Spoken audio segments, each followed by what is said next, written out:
Project 101. Well, this is one of those moments when you have to be careful about what you wish for.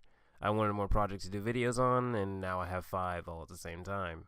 But anyway, the project this time is for personal finance. I had to pick 5 careers and write about them and what they meant to me.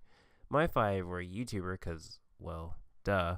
Gamer because I just needed a 5th. I couldn't find anything else. Human factors engineering, what I'm going to college for. Programmers, what I almost went to college for. Analyst, I forgot the actual name, but I was also almost went to college for that. What we had to do was describe what they were and what their connection to us was. But for the sake of time, I won't include that. After a few more miscellaneous and unimportant steps, the careers were then filtered out and we were left with 3 old or new careers. Mine were industrial engineering, YouTube, and computer systems analyst. Once there, we had to list for each career the median salary, skills required, education required, experience required, benefits, positives, negatives, and the number of positions available. First up, since it's the easiest, industrial engineering.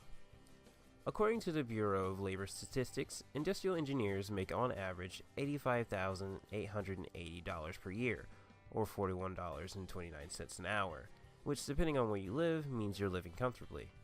Some skills you will need to reach that career are good math skills, communication, strong time management skills, mechanical aptitude, good common sense, and the list goes on and on. When it comes to education, a bachelor's degree is typically the minimum educational requirement. However, there are 2-year associate degree programs that allow the holder to start work as a technician immediately or move over to a 4-year program. The experience part, however, sort of depends on where you work, since some employers may want experience, while for others it may not be a necessity. The next part, benefits, is also one of those things that depend on where you work, but usually include paid holidays and vacations, health insurance, and pension plans. Some pros and cons that come with being an industrial engineer are working in a variety of settings, and it's common to get a management position. But it can be slower than the average job outlook, and you must consider many dynamic factors at once in order to solve manufacturing problems, which isn't too bad, right? And lastly, there are currently 260,000 positions open in the industrial engineering field. Overall, I wasn't too surprised by it. It kinda just makes sense. And it mainly be because I've already spoke and worked with someone in this field, so I kinda already knew what to expect.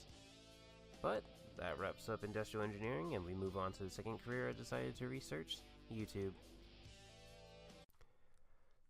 To be honest, I feel like I could just do this.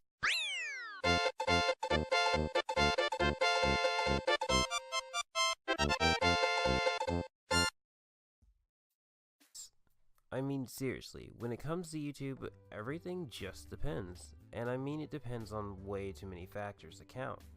But that doesn't work for this project, so I just looked it up. Which still didn't really help since everything varied or, didn't exist. So I just used my own knowledge on everything besides the salary, which I pulled from the technical writer salary since it was the closest thing available. Which brings our median salary to be $70,950 a year, or $34.10 an hour, which is $20,000 higher than the US median. Some skills you will need to know are time management, editing, being tech savvy, communication, patience, persistence, throwing shade, making diss tracks, and apparently boxing. You really don't need any education past high school, I suppose, but it could be helpful depending on what you're doing for your channel. And just like education, experience isn't really necessary, but still could be helpful as well. Finding the benefits was a bit tricky because once again, it depends on what you do, depending on who you work with, who you don't work with. And oh boy, pros and cons. Some pros, I guess, could be money, fame, and fun, but the cons? Stressed out, broke, and always caught up in drama. And that's not even half of it. And lastly, for the number of positions available, well, it's kind of unlimited.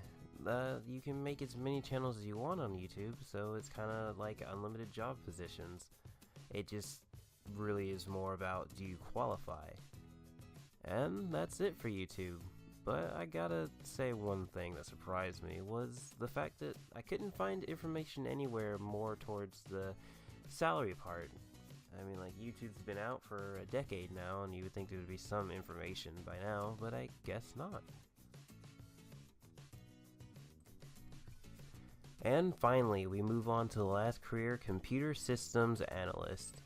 This was the career I swapped in because it was basically a mixture of the two of the 5 careers I had, and it interested me. Okay, so the median salary for a computer systems analyst is $88,270 a year, or $42.44 an hour, making it the highest on this list, which really surprised me because I wasn't expecting that. Some skills a computer systems analyst would need are a broad knowledge of hardware, software, and programming, the ability to learn quickly, and the ability to contribute to a team effort. And similar to the industrial engineer, the minimum education requirement is also a bachelor's degree. The same goes for experience. It may or may not be mandatory to have some. As mentioned before, the benefits typically depend on the company that hires you, but usually includes health insurance, paid vacation, and sick leave. Some pros are the high earnings and positions available in a variety of industries, while some cons are that it may require travel, and that it often requires long hours. And lastly, there are about 600,500 open positions for this career.